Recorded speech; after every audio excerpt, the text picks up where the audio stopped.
Thank you very much for joining us on the program. I am Jerry Fisaya Bambi. Located between Congo, Brazzaville, and the Democratic Republic of Congo, the Cabinda enclave is still the scene of clashes between the Angolan armed forces and the Front for the Liberation of the Cabinda enclave, known as the FLEC political military movement, and they've been fighting for the independence of this territory. Cabinda had been annexed to Angola, a former Portuguese colony, which acceded to independence on November 11, 1975. Despite several peace agreements signed between the government of Luanda and the independence movement, FLEC, clashes are still observed on the ground in the enclave of Cabinda. As proof, the clashes that started on the 4th of June in Maiombe, and whose partial assessment reports 14 deaths. To understand this non-compliance with the agreements between the Angolan government and the FLEC FAC, we have on the phone with us the president of the movement, Emmanuel Nzita, who is actually the son to Enrique Nzita and Tiago, who was the founder of the movement. Good morning to you and a warm welcome. Thank you for joining us. Now, almost all believe that there was no longer any sound of boots in Cabinda, but only now that we hear that weapons were still crackling in the midst of a health crisis. The Secretary of the UN has asked all parties to the conflict to observe the ceasefire during this difficult period. How do you explain the violation of this provision of the UN? C'est avec une grande tristesse que après l'appel du secrétaire général des Nations Unies.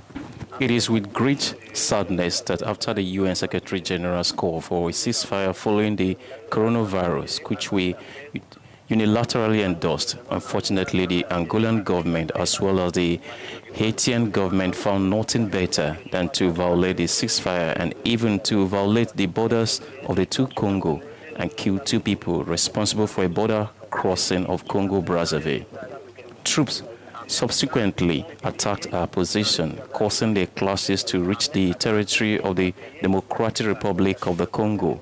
Fighting continues, and not knowing the terrain, the Angolan military is suffering huge losses. When they arrived, they shot two of our soldiers, and in retaliation, they are in the forest, and at present, as I speak to you, they have left their equipment behind and their dead bodies, and people are dying like that. Par surprise, quand ils sont arrivés, ils ont abattu deux des nôtres en représailles. Même jusqu'à l'heure où je vous parle, ils sont en debandade dans les forêts là-bas. Ils ont abandonné des cadavres, des matériels, tout ça. Il y a des gens qui sont en train de pourrir comme ça. Now, this crisis dates back to 1975 when the people of Cabinda, through the FLEC, the other political forces as well as civil society, claimed the independence of this territory, which is the 18th province of Angola. Now, do you think that this claim still has its as a cause even till today? In order to achieve lasting peace in Cabinda, there has to be a dialogue, and the struggle for the liberation of the state of Cabinda did not begin in 1975, but rather in 1963, when the Front for the Liberation of the Enclave of Cabinda FLEC was created in Pointe-Noire, and this idea was born. The African Union AU at that time had recognized Cabinda as the 39th country to be decolonized, even at the level of the United Nations. Stephanie Chechele of Congo-Brazzaville was the bearer of the message of self-determination of the Cabinda's people. David Charles Daniel had brought the same message to the African Union AU to say that we are opportunists and that we are fighting for any kind of separation. No, Cabinda is not Angola.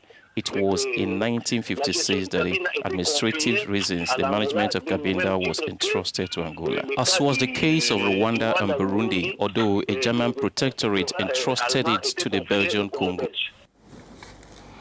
So there have been several attempts at negotiation and peace agreements were signed between the government of Luanda and the independence movement, like the Memorandum of Understanding of Namibia. That was signed on the 1st of August 2006, and that grants special status to the province of Cabinda in accordance with its cultural and geographical specificity.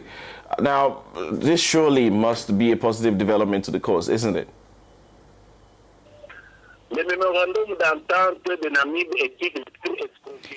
Namibe Memorandum of Understanding is a fraud, since the conclusions of this memorandum have not been applied.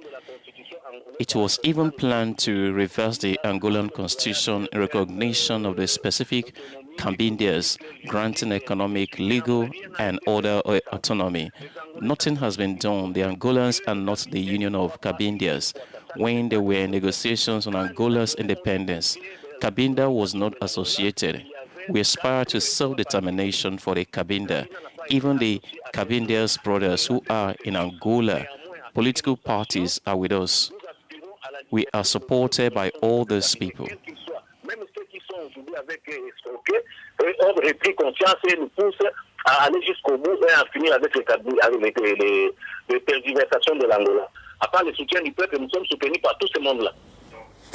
Emmanuel and Nzita, I'd like to thank you very much for speaking with us and giving us the latest from your side on the renewed clashes there in Cabinda. Thank you very much.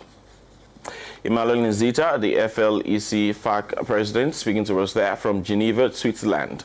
If you're just joining us, you're watching The Morning Call coming to you live here on African News. We have more stories from across the continent right next.